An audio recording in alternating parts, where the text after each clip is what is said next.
त्याचंही अनावरण करण्यात आलं। UGC नेट जून 2026च्या इंग्लिश, कॉमर्स आणि सोशॉलॉजी विषयांची फेरपरीक्षा घेण्याचे निर्देश राष्ट्रीय परीक्षा संस्थेने दिले आहेत।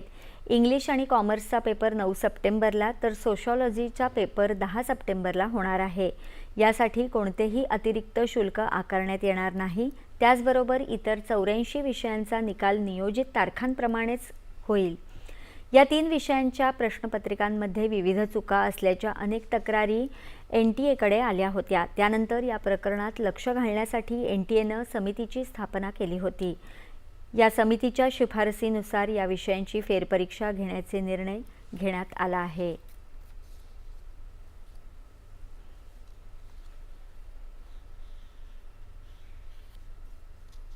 CUEP ही संस्था सुमारे 2 शतकांपासून देशाचं भविष्य